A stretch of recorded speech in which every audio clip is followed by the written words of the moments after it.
Yeah, so Reggie, thank you. So it gives us a lot of food for thought, and uh, and even as you sit and you just allow everything that you've heard somehow just register in your brain, in your head, and just notice what's going on in your head right now, and you notice you've been engaging almost like it. You've been using your cognitive faculties to understand what Reggie's been saying, the implications of what she's been saying. You've been imagining possibly what you could do with the information. So it's been, if you want to call it that, it's almost like being a heady kind of experience.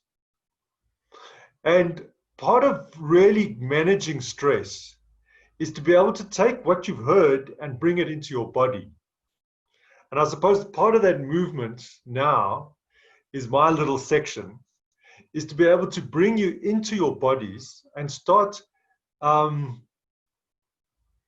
connecting with how we are made as human beings, what our structure is almost.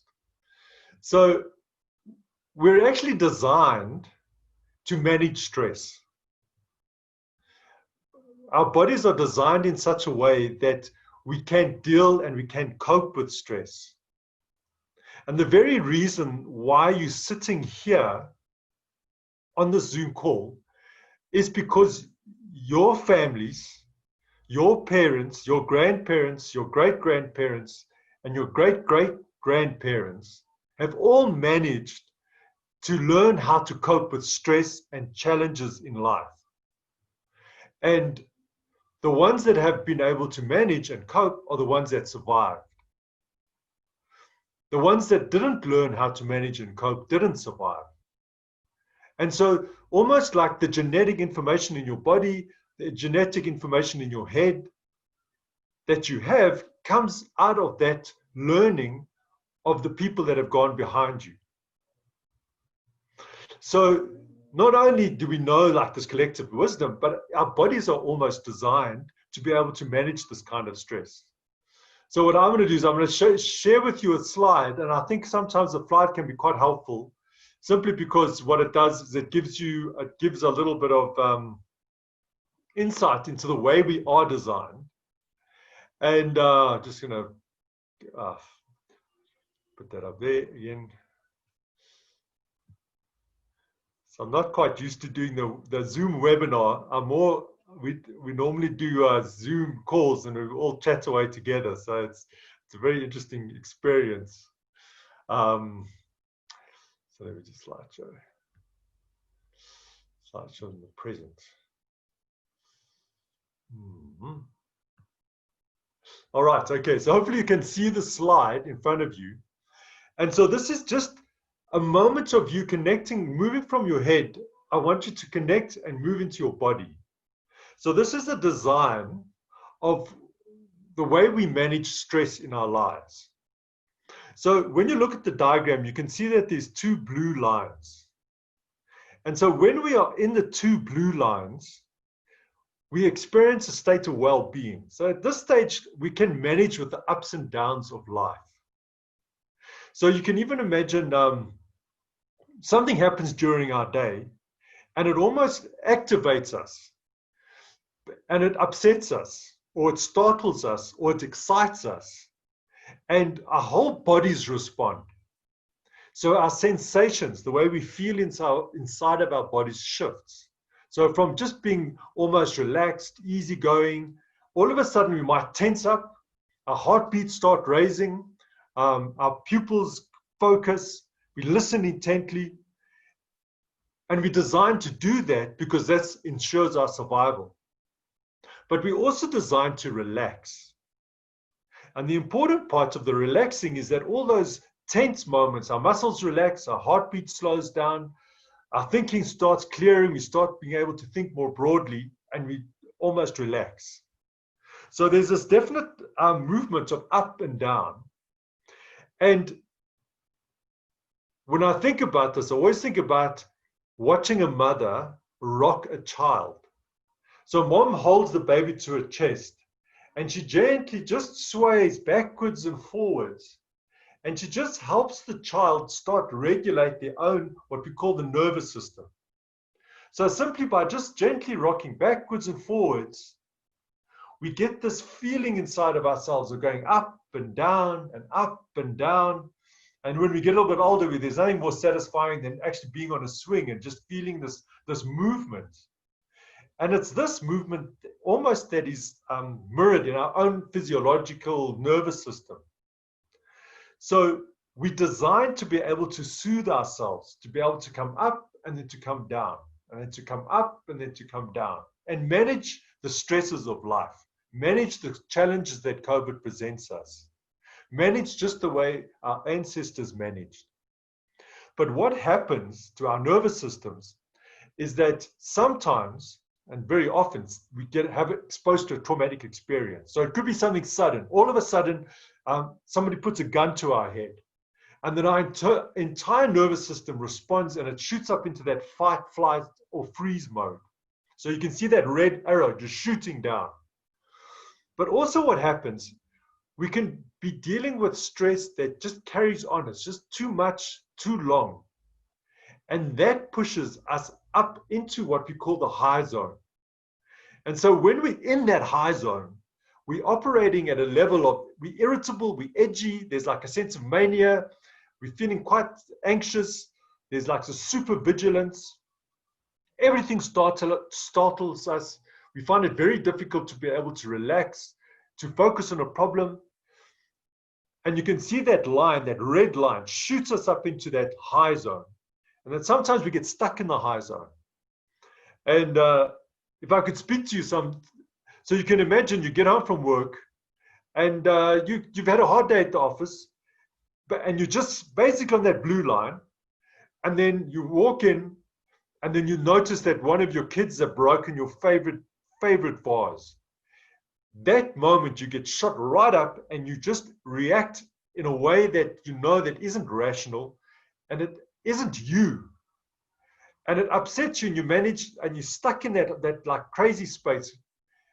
But you can't stay there indefinitely because it's exhausting. Our adrenals can't keep up with that. And then what happens then, we drop from that high zone all the way into the low zone. And in the low zone, it's almost as if we've like completely spent. There's nothing left in us. We're completely finished. So there you're feeling exhausted, fatigue, numbness, sadness. And I think if we all reflect, and I think all of us, I've certainly have been through this up and down motion over the last 3 months.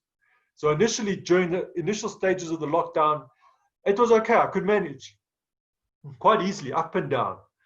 Sometimes I'd get a bit down and a bit depressed, but it was relatively easy to motivate myself to get back onto the merry-go-round. And then at night I could relax, okay, and then I could fall asleep. But over time, it's just like too much. And then the ongoing stresses of watching the numbers going up every single night. And then as teachers and as principals, having to take care of all these young lives. And then the pressure from the department and the pressure from the unions and the pressure from the parents. And even as I talk about all these different pressures, I can just imagine what's happening to your nervous systems. Even now, just mentioning all those struggles, your nervous system, whether you like it or not, responds by shooting you up into that high zone. And then you operate at this kind of crazy, super vigilant, highly hyperactive space till you exhaust yourself. And Eliane, you were even talking about that relaxing exercise, how you connected with how you needed to almost calm down. But the problem was, when you're up in the high zone, then when you do calm down, you drop all the way down to the low zone. And then there's complete exhaustion.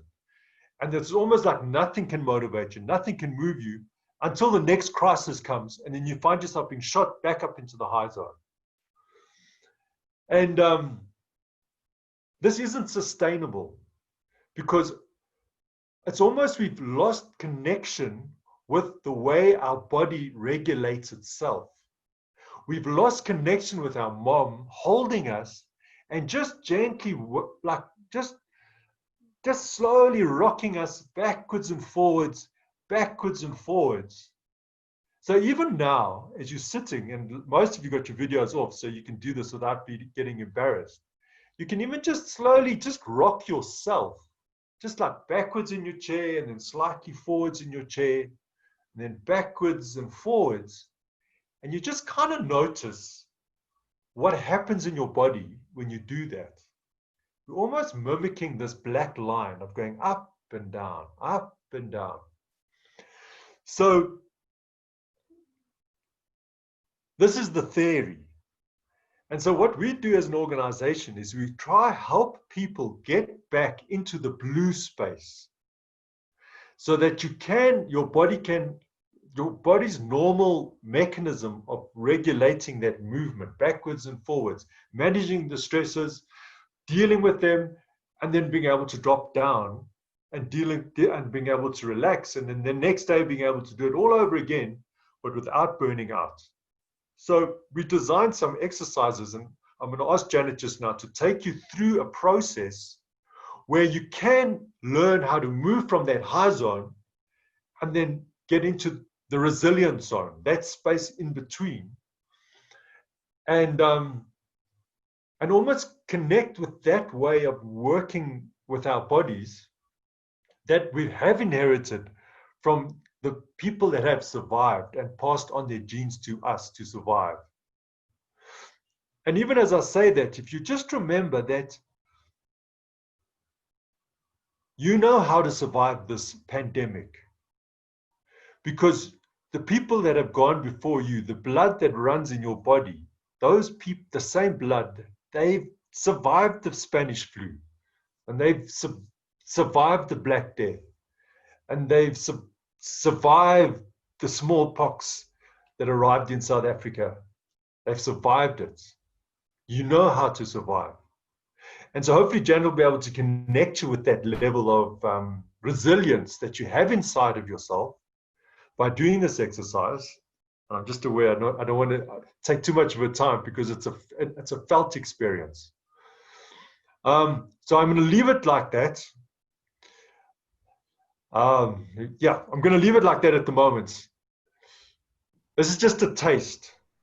And even if you just take a shot with your photo of your camera of this little video, of this capture on your screen, and then just start tracking your own nervous system and learn to recognize when you're in the high zone and when you're in the low zone.